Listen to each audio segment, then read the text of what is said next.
Greetings, my fellow freedom lovers, sovereign thinkers. Thank you for tuning in to LL3 Podcast. My name is Craig, transmitting from the beautiful swampy mangrove, South Florida. And today's date is Tuesday, May 26, 2020. Yes, it's been raining most of the day, has some nice sunshine, a nice little wind came through downtown Fort Lauderdale. Now it's nice, dark and cloudy out there.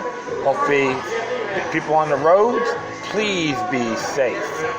Yeah, you hear some music in the background and folks chit-chatting. I'm at Downtowner, 10 South New River Drive in the heart of Fort Lauderdale, Florida. It's a historical landmark. The building itself was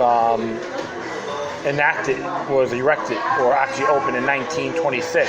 It was a speakeasy facility where they do a lot of the prohibition piracy movement, you can say, of alcohol, and it's one of the areas people, they'll go to the river and they ship the booze here. So it has some nice cool history. I was chit-chatting with some of the folks that part of the whole historical foundation in Fort Lauderdale. It's very cool. And it survived the 1926 hurricane as well. So it was a cool little facility, and even due to the COVID-19 ordeal, they have little spaces here and there. And, hey, you should check out the local facilities. Give these people some love. I know a lot of people are hurting with this whole pandemic, scamdemic, and all that. 6 feet apart. And Dave Hodges from the Common Sense Show made a statement by saying, yeah, probably the most effective psyop in human history. There's some facts behind that too, and I have to agree with him. And don't get me wrong, I'm not saying, like I said multiple times, these are for first-time listeners, of course. I never said COVID-19 is a total fraud or anything like that. I'm still convinced it was a bioweapon, but the psyops, the exploiters, the opportunists wants to use their triangle fetishes on the people. That's why I'm always got to be vigilant in those areas too. We got to multitask. So I always say, be vigilant on your health. However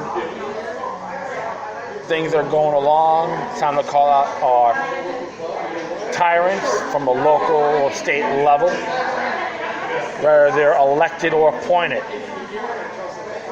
We have bureaucrats even in Broward County that believe they're more powerful than everybody else. Well, they're being exposed for who they are. In due time, it always backfires. So, hey, keep your poise, folks. I say support opening your businesses, and people should start getting them some love, man. We need the local economy reactivated. So, all right, well, the whole thing is just do a little browsing around as usual. Talking a few things, like 4 topics here. And this one caught my eye, and this is from naturalnews.com. I'm going to do a couple of articles from them, and another one too is American Free Press. So I haven't done those in a while. And someone sent this to me, which was I had to read this. Came out today by Ethan Huff. It says here, Hillary Clinton says lockdown protesters are domestic terrorists.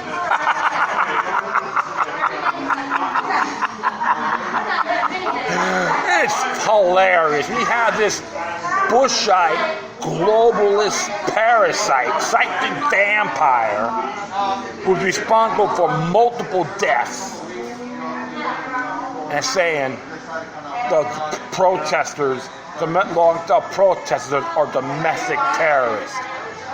Please. To all you Hitlery cultists out there, Jim Jones is your Lord and Savior, or Pol Pot as well. Yeah, I'm not afraid to call you clowns out. And here's the thing, I'm gonna read this, and as it reads here, if it were up to failed presidential candidate Hillary Clinton, Americans would be stuck in lockdown forever.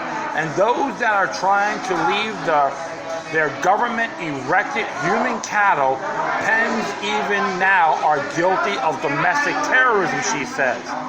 Speaking against the armed protests taking place in Michigan, Clinton stated that free speech and the First Amendment cannot be tolerated.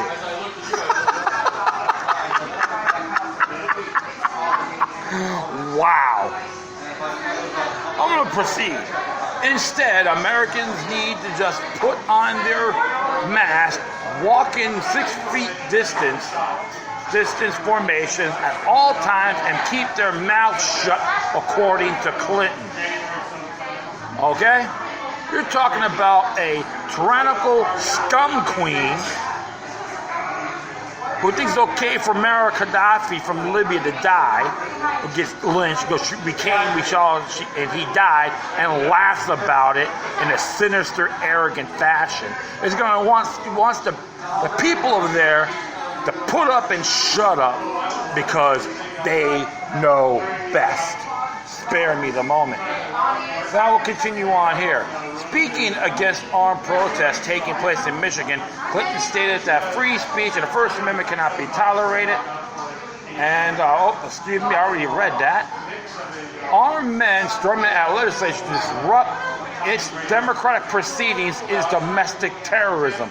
Clinton wrote in a recent tweet, not from her rightful prison cell, but presumably from one of her luxury estates, it cannot be tolerated. No, your tyrannical practices, your treasonous nature should never be tolerated. Okay? That's the damn truth. Clinton's declaration against freedom-loving Americans comes on the heels of Michigan Governor Gretchen Whitmer's order that Michiganers basically stay home forever until Wuhan coronavirus stops existing or something. And rather than accept this unconstitutional order, many Michiganders are protesting against it, which Clinton thinks is a skin to a terrorist attack. On May 22nd, Whitmer extends Michigan's lockdown to June 12th, making this her 5th extension of the state's stay-at-home order since the Wuhan coronavirus was declared by the World Health Organization to be a global pandemic. If we're going to lower the chance of a second wave and continue to protect our neighbors and loved ones from the spread of this virus, we must continue to do our part at staying safer at home. Whitmer stated about this latest extension, declaring that we are not out of the woods yet. And there's a thing about here you can listen to Health Ranger Report as Mike Adams, the Health Ranger, talks with Dr. Paul Contrell about the rising medical police state in today's America. Because you should listen to this stuff. And don't get me wrong, even Mike Adams talk about he's agreed on the lockdown, but not to this extent. I will defend him on that in good faith. But I will continue on here. Clinton and Whitmer want people to pull together except the new authoritarianism. The draconian orders and restrictions being imposed in many cities and states across the U.S. in response to the Wuhan coronavirus COVID-19, almost none of which are lawful or even constitutional, by the way. Fully warrant armed raids of government buildings by patriotic citizens. Heck, this is what our founding fathers essentially did when they broke away from British Crown and started this country in the first place. But somehow, trying to defend the Republic against the normal is seen as terrorism by today's Democrats, who apparently believe that freedom and liberty are fully disposable in the event that a scary virus makes an appearance. If the mere possibility of some people getting sick from some invisible contagion is this new litmus test for whether or not Americans are allowed to leave their homes, then this country will never see freedom again. And the one thing about I like to say, I'm on this quote. Thomas Jefferson said the best, a little rebellion now and then is a good thing. Okay? So I don't know what Hillary Clinton school of ignorance or walking antimatter. Okay, that's when she probably came from those areas. Remember, the stuff was handed to her. She probably never had a hard day, so she took shortcuts to get respect. And even her treasonous rhetoric makes Benedict Arnold the hero of the American Revolution. All right, that's in the war with Britain. Okay, so I can say that. I will proceed here. All right, so I'll continue on here. But somehow trying to defend the republic against the new normal as seen as terror. Wait, I already said that. Yep, I already said that. The left had better think long and hard about the type of words is now ushering to getting back at Trump's economy or whatever. It is that the Democrats are trying to accomplish by throwing our Constitution on a proverbial funeral pyre. At some point, these obedience and submission orders by the likes of Clinton and Wimmer are going to trample the thugs that progressives hold near and dear. And then what? One thing Rittner is right about is that now is not a time for division. She says that Americans need to pull together, and we agree, but not in the way that she means. What Americans need to unify on now more than ever is to fight against the new normal, and instead of returning back to the old normal where freedom and liberty were held in a high regard, transcending all perceived threats, including scary viruses. If you want to keep up with the latest news about the Wuhan coronavirus, be sure to check out pandemicnews.com. Well, Michigan State Constitution supersedes Wimmer's rhetoric and Hillary Clinton's stupidity. She has nothing to say as far as I'm concerned. Nothing more than a rhetorical, walking antimatter. Yes, I can say that. This has probably been the greatest division since the Lincoln administration. Damn right, and I'm not afraid to say it. All you gotta do is study a little history of what happened during that time, my friends. I recommend a good book to read by Thomas DiLorenzo, The Real Lincoln. Very good stuff. And there's bibliographies. You can go further. Okay, so this is like it's a one big cycle again. It's been revised. And in addition, I'm not a Trump worshiper either. But one thing I know for sure, the people in Michigan, the government works for them, no exceptions. I believe people be vigilant on their health, absolutely. But if you're going to dictate to everyone how to think and how to live, forget about it. It will blow back in your faces when least expected. So I stand with Michigan, and I defy all forms of tyranny. I commend that. Keep up the fights up there, my brothers and sisters. You're doing a fantastic job. If they call you domestic terrorists, you know what? That's a badge of honor. So I'm gonna go hit this next article that from Natural News as well. And this one here is pretty cool. Interesting here about Facebook. Yeah, man, Facebook's blacklist free speech video platforms to silence humanitarian voices of pioneering women. Take action. This came out by Mike Adams, and it's a fact. Okay, I post stuff on Pantheon and Brighteon, and Natural News, and anything like that. They censor it. I know that for a fact. They even try to censor even other things as well. Say, oh, wow, this is false information. Yeah, well, you're telling me how to think by your pathetic Orwellian factcheck.org and lame puke Snopes. Come on, grow up. And political quack. This is what Mike Adams has to say.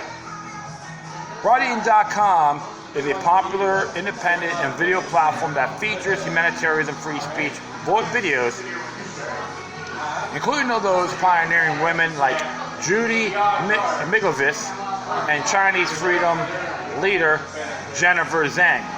As part of this war against courageous women who dare to challenge the status quo, Facebook is now blacklisted all links from Brighteon.com and Natural News, following the user posting of a documentary featuring Dr. Mikovits' pandemic, which questions the standard narrative about the coronavirus vaccine and the WHO.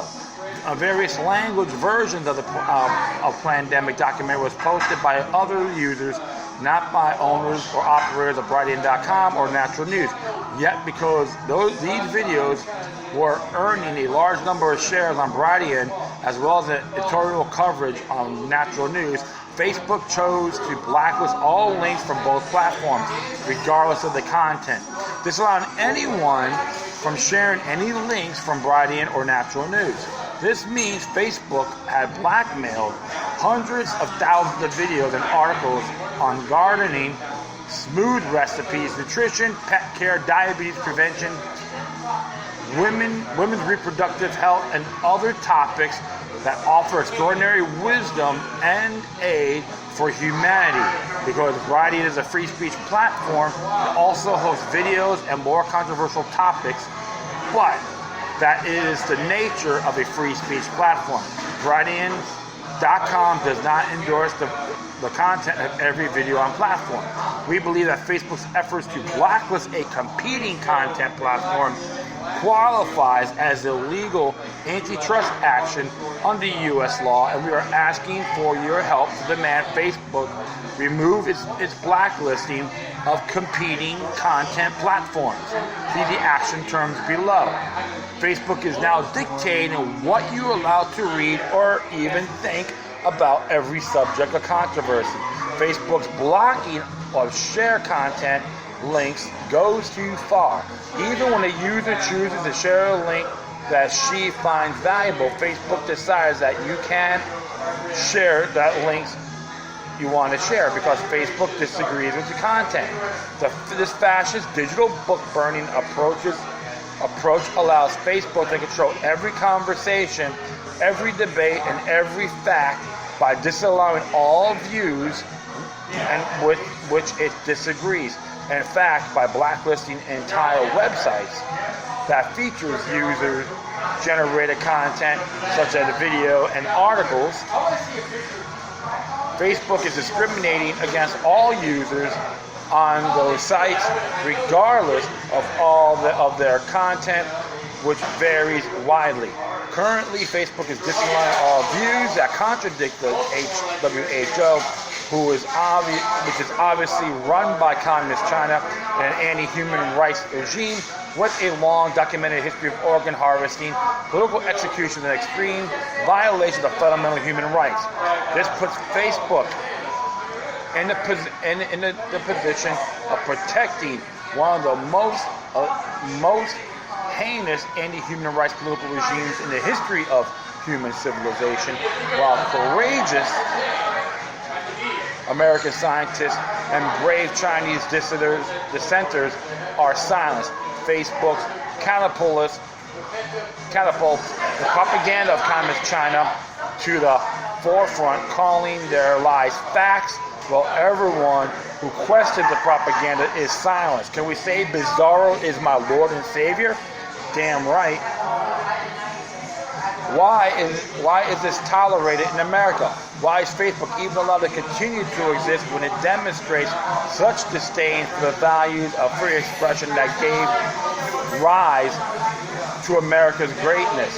Not willingly, Twitter has also banned our channels in order to prevent us from raising awareness about what appears to be coordinated illegal censorship among techno-fascist corporations that are obviously protecting Communist China and its WHO propaganda, an institution that repeatedly downplayed the severity of the coronavirus outbreak and pressured the global community to keep air traffic open with China, even as Chinese citizens were spreading the virus around the world. To defend our right to speak and share honest humanitarian information that can help save lives and awaken minds, we need your help to voice our protest against Facebook and Twitter using the steps detailed below. In the meantime, we encourage everyone to move over to the new social media network, allsocial.com, which I'm on there, by the way, folks. Just look up the third. I am on there. Here are the channels we've set up there, which are just the beginning to gain a following. Ditch Facebook and move to allsocial.com, which promises to respect all points of view and refrain from politically motivated censorship. And they got from allsocial.com, you got Brightian, Natural News, and Health Ranger. Here, what you can do, join a protest against Facebook and Twitter. Follow the steps here. If you're currently a Facebook user, try to share any link from Natural News on Facebook, such as these links. And when you try to share one of these links, you'll see the message. Exactly. And I've seen it before. I've done it already, folks. It is very disturbing, okay? A simple message you might consider posting would be along the lines of this. I am unable to share links from any two of my favorite websites, Brightian and Natural News. It appears that all links from both sides are currently prohibited by Facebook. I find these sites to offer valuable content. Brightian is a minority-owned, women-owned video platform that features documentaries on pioneering women who fight against oppression and fascism. Please restore my ability to share links from these two sites. Thank you. Click send to your message to Facebook. Action 2. Use the Facebook Ask form. If the process described above didn't work, you can go directly to a Facebook Ask where you can lodge your complaint and require naturalnews.com and Brightian.com links removed from any listing. There's a help contact on that. At that any form, enter a message similar to the example given above. I'm unable to share the links from the two, which is very similar to the other one. And we can get number 3 here as well. Tweet Facebook on Twitter and voice your complaint. Facebook can be reached on Twitter at Facebook handle. You can tweet Facebook with a short message along with this line. It says here, at Facebook, please reinstate my ability to share a link from Brightian.com and naturalnews.com, as both excellent sites currently blocked from sharing by Facebook. When you're on Twitter, complain to Twitter about banning the Health Ranger channel, you can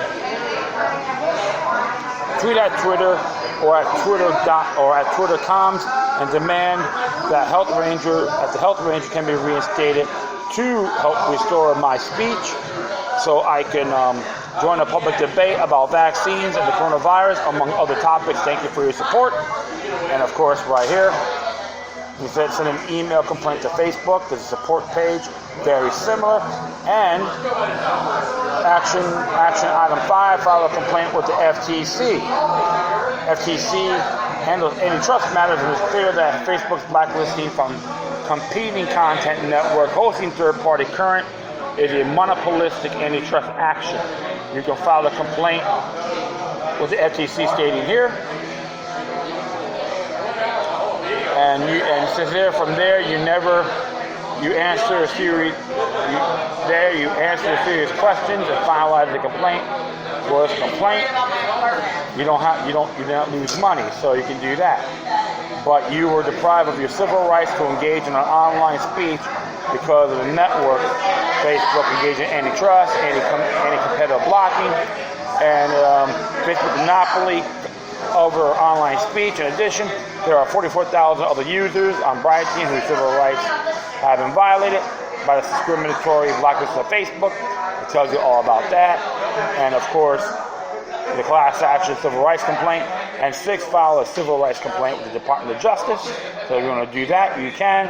And don't get me wrong, I'm not I know they're a private institution, but there's some even claim that Facebook does is that they like to use, they've been using government funding, CIA funding, which is, from us. So you have to always question those as well. And of course, it says here about file civil rights complaint from the Department of Justice. Facebook's discriminatory blasting is an entire platform. Right, and is owned by a minority woman is a civil rights violation. And it also extends when you want to try to share content with by team. It gives a whole rundown on that. This form allows you to describe the violation of your civil rights, which include the right to share the First Amendment protected content from hosting platforms, especially when these platforms feature women or oppressed. So you can use all that. Gives you a whole rundown. No tech platform has the right to violate the civil rights of millions of Americans. I'm just paraphrasing through here. Thank you for sharing, for your help to protect the importance of free speech. So you can share all this information, banned news. If you're going to donate, you can donate to them. And I support it. It's a good little weapon to use, folks, because you got these big social media networks want to dictate to all of us. And they did it to a lot of people, okay? A lot of people, especially Facebook, Twitter, and YouTube. They've been shadow banning people. These folks don't have to agree with either. However, they can have the right to speak their minds. So, and of course demonetizing. So a lot of contractual breaching a contractual agreement is a civil lawsuit. This is how, and it's been happening to all these individuals. Press for Truth, David Icke, and even London Real, and of course a gentleman from That's the Point. Okay, he's a big Trump supporter, but his content has been taken off or demonetized, which is unacceptable. Okay, when it comes to free speech, I defend it all, even the ones I may not agree with. So I find these platforms, these practices unacceptable. 1984 at its finest, or I call it digital book burning, a la Fahrenheit 451. So I encourage everyone to do that, even including myself. I gotta keep myself in check in these areas. But yeah, folks, get involved. Don't be afraid of these bastards. And even too, I always tell people, they need me. Without us, they're nothing. That would be a good idea if people start buying stocks from Facebook and Twitter. It drive these people crazy. And they can call the shots as well. I get them where it hurts, right? All right, so I give Mike Adams homage for sticking his neck out in these areas. And so the next one here will be a couple from American Free Press. And here's a cool little interesting concept here. It's saying from Pat Buchanan. What does winning mean in a forever war? And it says here, when the Wall Street Journal editorial warned this week against this precipitous U.S. withdrawal that might imperil our gains in Afghanistan, an exasperated President Trump shot back. Could someone please explain to them that we've been there for 19 years and accept that at the beginning we never really fought to win? Is that true? Did we never really fight to win during our 19-year war in Afghanistan, except when we first ousted the Taliban in 2001? At one point, this is the longest American war against Al-Qaeda and the Taliban. Barack Obama served 100,000 U.S. troops in Afghanistan. The issue here is with the terminology. In the forever wars of the Middle East, what does winning mean? Of those who grew up in the mid-20th century, victory was General MacArthur standing on the deck on the battleship Missouri in Tokyo Bay as top-hatted Japanese diplomats signed the Articles of Surrender. The victory was unmistakable and irreversible. 5 years after VJ, however, came Korea, a war that lasted 3 years and ended in a deadlock stalemate and a truce along the 38th parallel, where the North and South War had begun in June of 1950. Vietnam also came to be called a no-win war. Though U.S. troops never lost a major battle and provisional capital was in Saigon hands when we departed in 1973, the United States is said to have lost the war when the North Vietnamese army overran the South and Saigon in the spring of 1975. This was not a geostrategic defeat, but this was a geostrategic defeat, but not a military defeat. America's problem in this century lies in our concept of winning. While the U.S. military forces can crush any Middle East adversary, as they showed in Afghanistan in 2001 and Iraq in 2003, we have been unable to realize the fruits of the victories our armed forces produce. We fail to reorient defeated nations to our way of thinking if we have failed to win the peace. While we can defeat our enemies in the air and on the seas and in cyberspace, we cannot persuade them to embrace the secular democracy and its values any more than we can convert them to Christianity. John Locke means nothing to these people. As for a Bill of Rights, why would devout Muslims who believe that there is but one God, Allah, and that Muhammad is his only prophet, tolerate the preaching of heresies in their countries that can cause Muslims to lose their souls? Millions of Muslims are familial, tribal, nationalistic, resistant to foreign intervention, and proudly anti-enlightenment. With our democracy crusades, we have been trying to conquer and convert people who do not wish to be converted.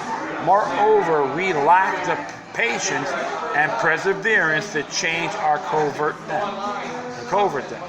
All right, as imperialism, we Americans are conspicuous failures. Moreover, with us, the national interest inviolably asserts itself. When it comes to spending lives and treasure indefinitely, we find we had no vital interest in whatever these lands we occupy, and we are ruled by monarchs, democrats, dictators, or demagogues, and we lack the staying power to occupy these countries until they accept our ideas and ideals. If they don't attack us, why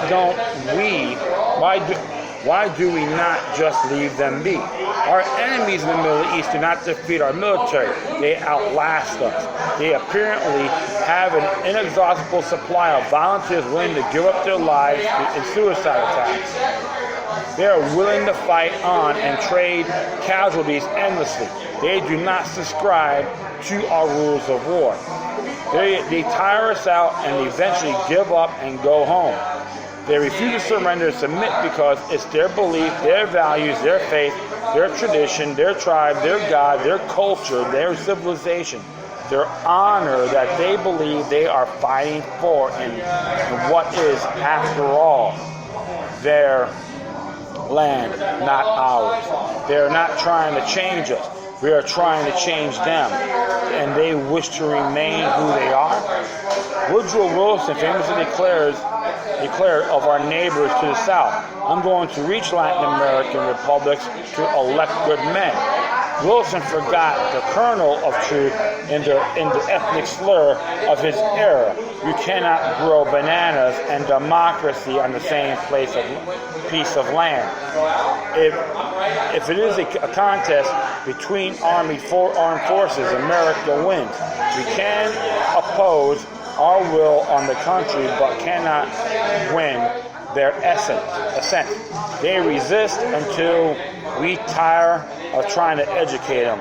Historically, the Afghans are fundamentalist, tribal, and in previous to foreign intervention.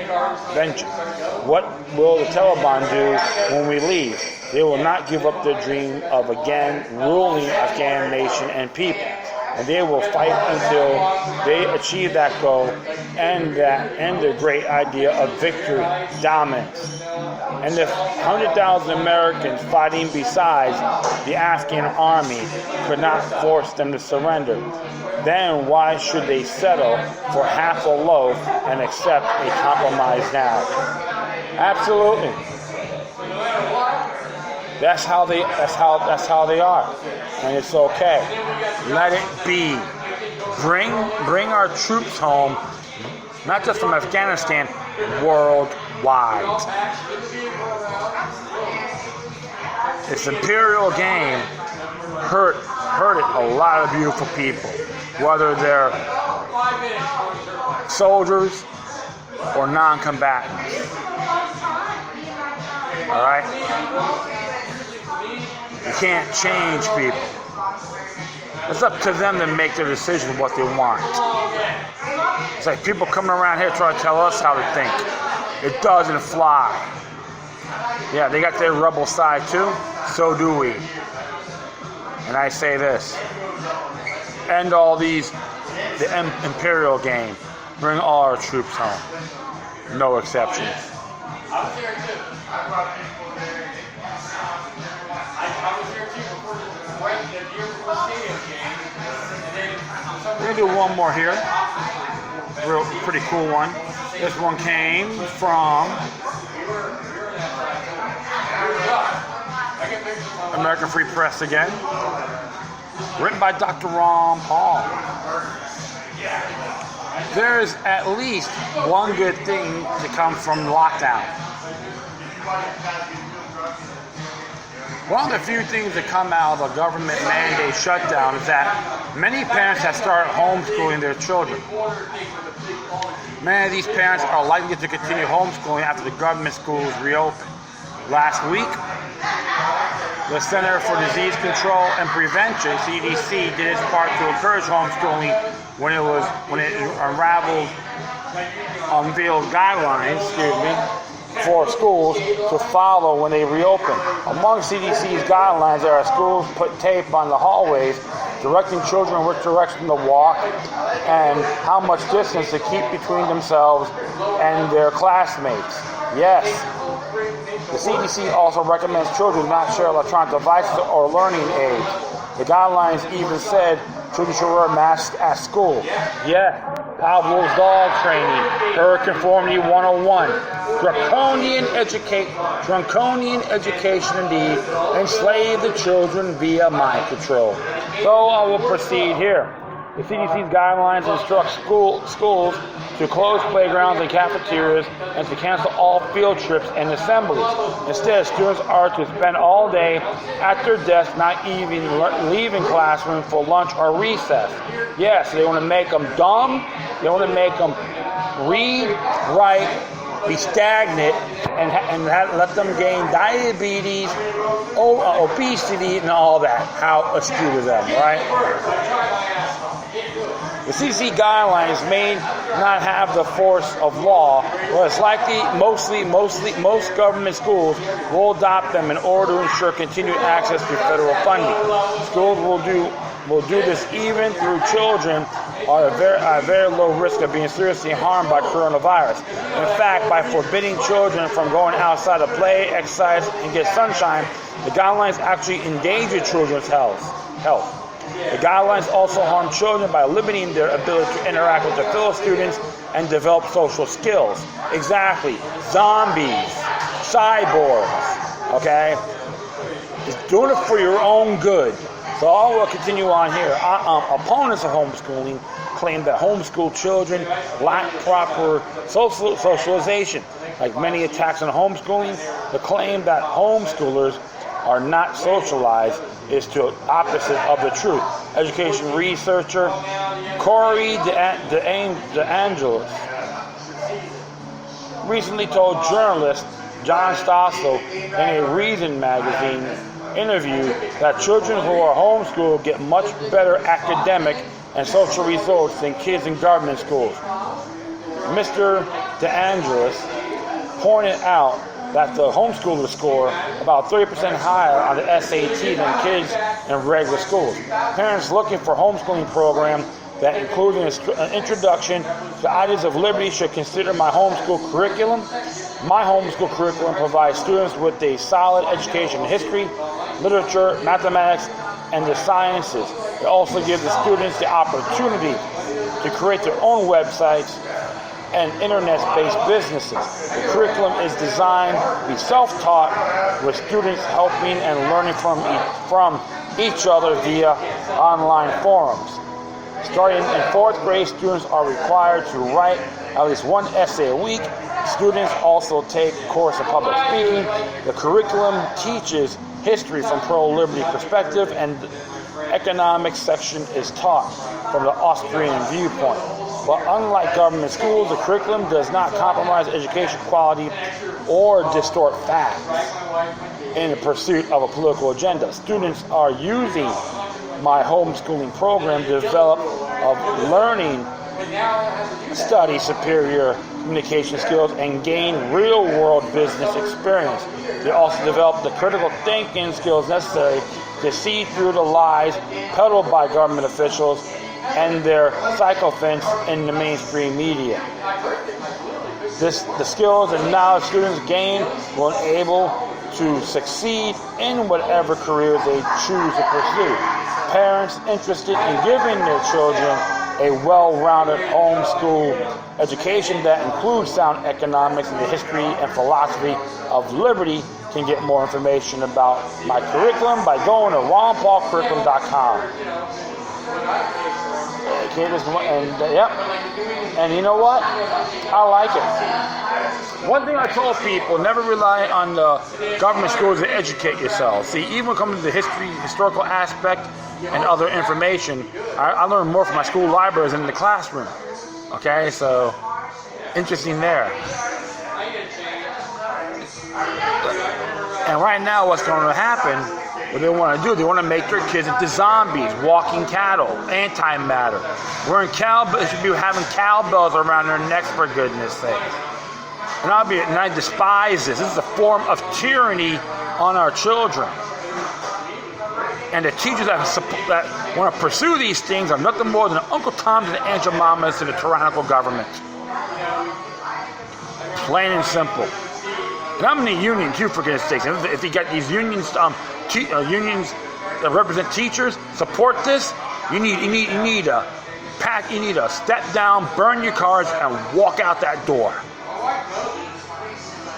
Because that mindset is part of the problem, and people like that, I declare you a union and a paper union. Because you don't support the attributes. You're just being told what to do. Creative control is essential. And it's sad because a lot of great teachers have suffered from this. Try to get to creative control and they're being shot down or deprived. You want to enhance humanity, not idle it. Well, I give everyone the kudos that's doing this homeschooling. Very inspired. I encourage everyone to check it out and do your thing. Never too old to learn. Even a person like myself, I love being a teacher and a rabbi to these kids and adults, etc. People don't know. I'm still learning. Never give up on that, all right?